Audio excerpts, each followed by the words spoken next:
Yo, what is up everybody, and welcome back to another Madden 17 online connected franchise mode game.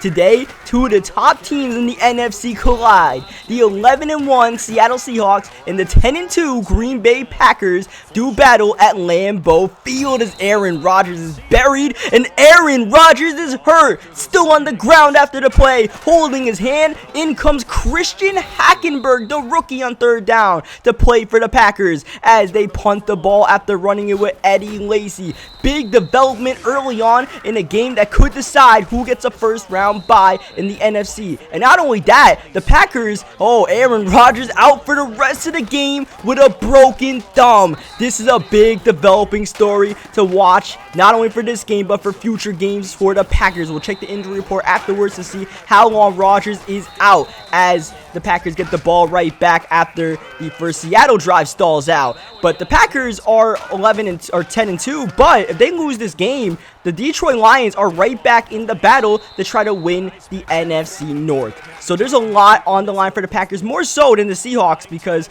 the Seahawks already have their division clinched. They've already won the NFC West as Robert Kelly taking the handoff right there. Robert Kelly was actually the lead running back as third down. They throw a screen to Jordy Nelson and a nice tackle by Steven Terrell right there to force the punt that's going to hit the end zone for a touchback. But yeah, Robert Kelly was the lead running back instead of Eddie Lacy. I don't know why. I guess they did a trade with the Redskins as that pass goes out of bounds, intended for Jermaine Kearse. So a lot of number 28 will be out on and about on the field as we throw it to Williams. Get the first down right there. Trying to get the offense settled down after a not so impressive first drive. This is a pretty decent Green Bay Packers team. They do have a nice front seven. They have Clay Matthews there. They have Mike Daniels as the star of the show as Matthews right on cue with the sack on third down, blowing by the left tackle and getting the sack. But they have a number of guys, Nick Perry, Julius Peppers, that can cause havoc. And that's not good news for our offensive line. That is not so good as second down and 10. Hackenberg in the game for the rest of this game. He's going to have to take on the Legion of Boom in his first year as Lacy loses the ball, picked up back by the Packers to avert disaster. They still have to punt the ball since that was a third down run, but instead of being at the 30-yard line of the other side of the field, we're here at our own 30-yard line. So it could have been a lot worse. Even it would have been really nice to recover the fumble is what I'm trying to say, as Russell Wilson leaving the pocket and Wilson fumbles the ball. The Packers recovered this one as well, except this one's gonna hurt us a lot more because we just gave up a first down in good field position. Here comes Hackenberg, 2nd and 8, throwing it deep end zone. Incomplete, intended for Devontae Adams, frustrated, pounding the ground. Third down, Hackenberg comes right back and throws a dime to Jordy Nelson. This Packers offense cannot fumble the ball. That wasn't even what I was gonna say, but they definitely can't do that with Aaron Rodgers out. Turn the ball over on simple plays like that. That was Robert Kelly that got blasted by Cam Chancellor. All I was gonna say is, they just gotta lean on Jordy Nelson and all that, but now we have the ball and we're gonna try to score the first points of the game as Wilson under fire once again. Wilson very uneasy in the pocket, a lot of pressure early on third down and 6, no one to find, and the sack once again by Clay Matthews doing his celebration in the backfield right there.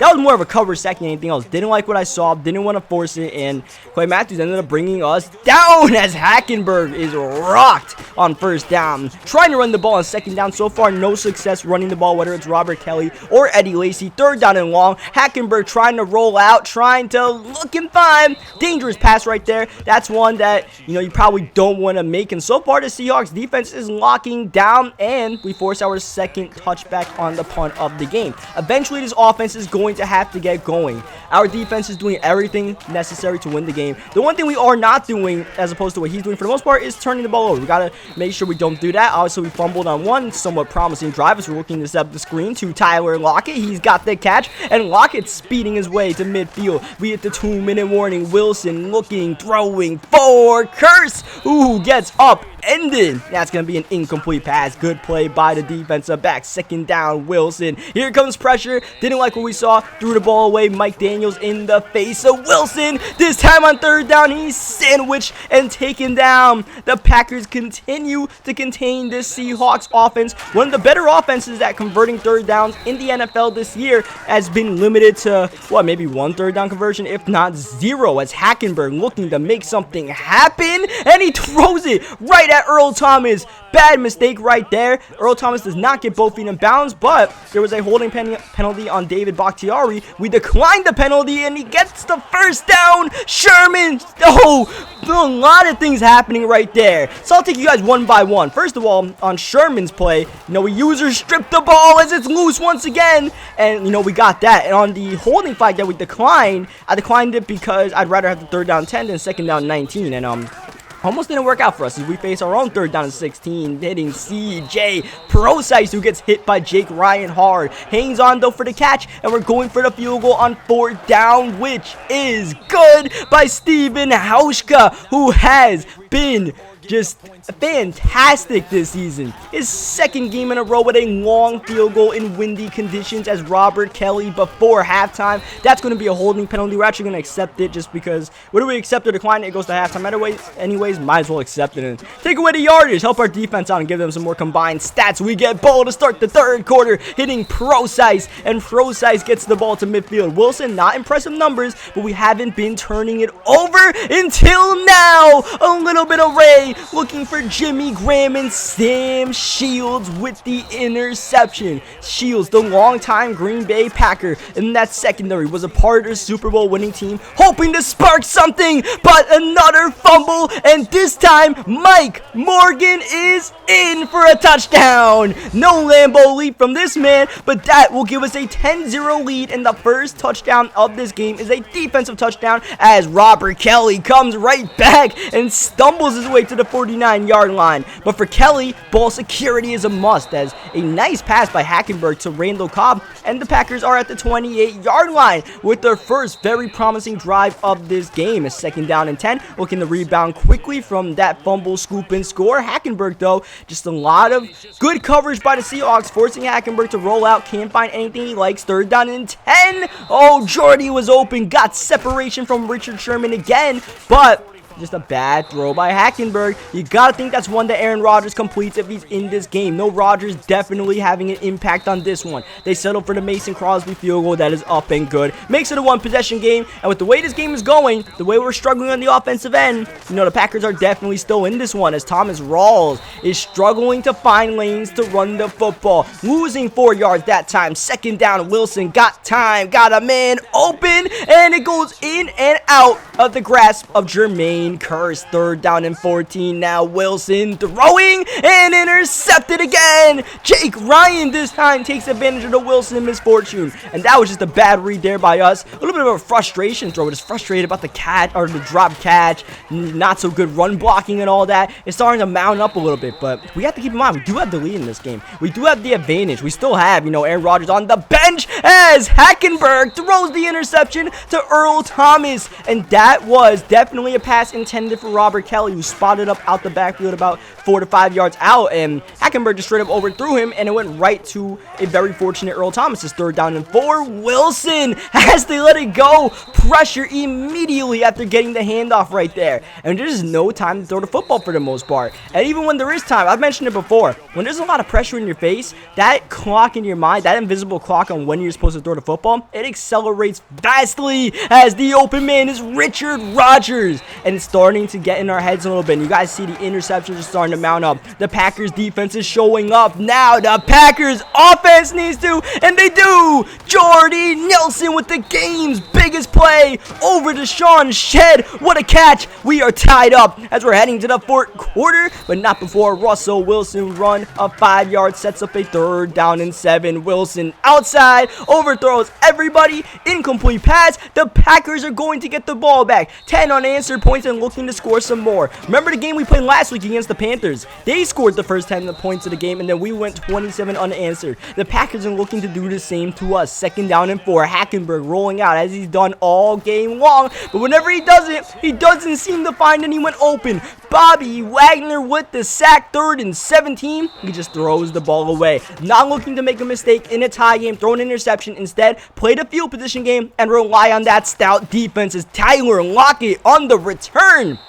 Great play right there by Lockett to get the ball to the 41-yard line. Well, we need a field goal to take the lead right now. Just don't want to make that mistake. We already made 2 this half, and now here comes the pressure right there. 2nd down, 2 men unblocked. 3rd down and 13. Catch by Jermaine Kearse. What a throw by Russell Wilson to squeeze it in a tight window as we get closer and closer to field goal range. Trying to score our first offensive touchdown of the game. That's Lockett again. Tyler Lockett continues to show his playmaking skills as we walk to the 33-yard line, looking to run the ball under 4 minutes to go. Big play by Mike Daniels. Lost it 2 yards.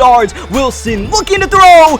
Intercepted. Jake Ryan. Right place, right time once again. And the mistakes are mounting for Wilson. Wide open man on the play, and we just did not see him. Once again, that accelerated clock in our mind did not let us go through our reads, and we make the mistake. It's 3rd down and 3. Hackenberg looking to make the play against the Seahawks secondary, but he cannot find anyone open. Robert Kelly didn't stand much of a chance to catch that one as he punts the ball to Tyler Lockett on the outside, looking to make a play, but Lockett is brought down to 21, and Lockett is hurt. Lockett is down on the ground. It looks like a hand injury, maybe an arm injury, as we throw the screen pass to Thomas Rawls. That'll take us to the 2-minute warning, and 2nd down and 3, looking to get the first, and we do to Richardson. Once again, a field goal only needed to win this game as Lockett dislocated elbow. That is pretty alarming, but we'll worry about that whenever this game is done, because we gotta win this one, and Jimmy Graham is helping out. To the 47-yard line we go, trying to make this the last drive of regulation. Doug Bowen with the catch at the 25-yard line. That was tremendous. Bowen, the star receiver, as he calls his 2nd timeout after that run. 2nd down and 10. Wilson gonna run the ball, and Wilson gonna take it to about the 21-yard line. He calls his final timeout with under a minute to go. The big thing we want to do on this play is keep the play in bounds. Make sure that clock runs. What Russell Wilson leaving the pocket, takes a shot, holds on to it. No first down, and we kill the entire clock. He had nothing to do but watch that clock drift. We call our timeout, and now here we go. Hauschka trying to give us the lead with 12 seconds left. Oh, Hauschka is good as ever. Hauschka has been perfect this season ever since he missed his first field goal attempt, and he has been one of our offensive MVPs. Dare I say it, as Averill is going to end the game with the sack on Hackenberger. Oh, Hackenberg, my bad. Either way, a valiant effort by the Green Bay Packers without Aaron Rodgers. Defense played great. Hackenberg did all he could. A few fumbles definitely changed the tide of this game, including the one recovered by Mike Morgan for a touchdown. The only touchdown for the Seattle Seahawks that vaulted us to the victory and potentially a first-round bye. So now, at this point, we are 2 games ahead of the Green Bay Packers, and all we got to do is win, maybe 1, if not 2 more games, and we have ourselves a first round bye, whether it's the 1 seed or the 2 seed, as we go to the post-game show, recapping everything that happens around the primetime football league besides the Seattle Seahawks happenings. And starting off on Thursday Night Football, 2 11-1 teams met, and the Kansas City Chiefs did work on the Oakland Raiders, beating them by 20. You see the Steelers with a nice win. The Titans trying to win the AFC South. That was a key victory. The Eagles continue to trash opponents. The hottest team in the league does it again. The Carolina Panthers with a nice rebound victory. As you guys see, the Cleveland Browns with a big-time win. The Detroit Lions winning that game to keep pace with the Green Bay Packers. The Vikings with a win over the Jaguars. The Atlanta Falcons winning a big game against the Rams to try to stay in that NFC South. You see our game. And then that Monday night game, the Ravens with a big win against the Patriots. They need every win possible to stay in that wild card battle, which we'll show you guys right now. Starting off with the AFC North, showing every division standing. And the North continues to belong to the Cleveland Browns, who are very close to clinching this division. The Ravens and Bengals still battling for that wild card berth with the Chargers, who you guys are going to see in just a sec. First, I'll show you guys the AFC South. You see the Colts finally got their win. It's all good. And This division battle is not over yet. The Texans just need a couple of wins. The Titans need to get cold, and things flip around. Same with the AFC East. The Patriots just lost the game, and the Dolphins unfortunately lost as well. But the Dolphins can string together a few victories. Anything can happen. Meanwhile, the AFC West, big win by the Chiefs to try to win that division and potentially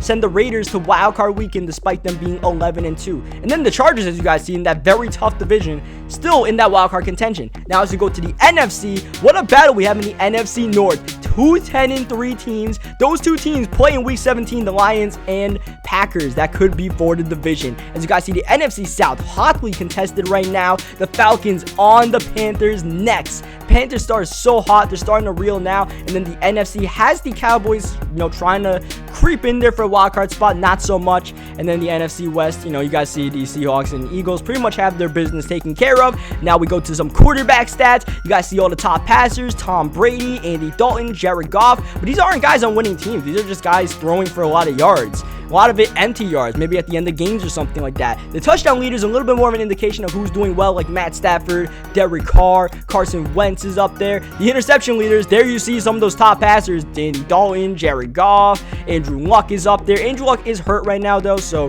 he's starting to miss out a little bit on some of his stats. You guys check out the rushing leaders: Isaiah Crowell still up there, Latavius Murray having a big season. You guys see Wendell Smallwood almost 1,000 yards, Dree Archer almost 1,000 yards, knocking on the door with 3 games left in the season.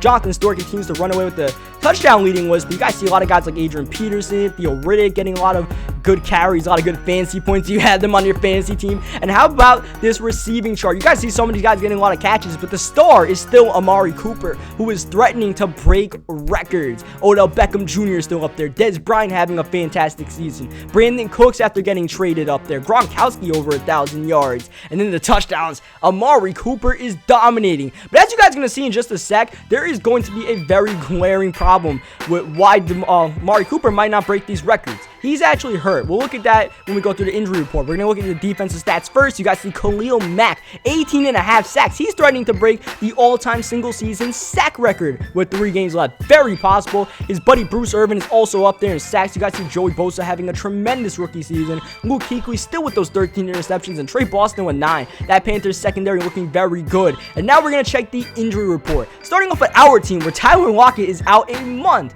with a dislocated elbow. The good news, he'll be back in the playoffs. If we get a first round bye, Tyler Lockett will be back for that divisional round game. And then Frank Clark's out a little bit longer. You see DeAndre Hopkins injured for the Texans. The Texans trying to win that AFC South. That injury hurts. You see Andrew Luck, speaking of hurt, he is hurt. And Tyron Smith. The Cowboys have been riddled with injuries. Ezekiel Elliott was out for a while. Tyron Smith hurt. And the Falcons, this one is huge. Trying to win that NFC South, and Devontae Freeman is out for what might be the rest of the season. Aaron Rodgers, a verse disaster, only out for 1 game. Meanwhile, the Patriots are a mess. Gronk is injured. Hightower is injured. Even Steven Gostkowski is injured. They are trying to make a playoff push, and these injuries could derail the Patriots season and their reign over the AFC East. And then we finally check out the Oakland Raiders. Amari Cooper out 3 weeks. That is the rest of the regular season, I believe. So I do not think Amari Cooper is going to be breaking any records, unfortunately. Carl Joseph also out for a while. So a little bit alarming for the Raiders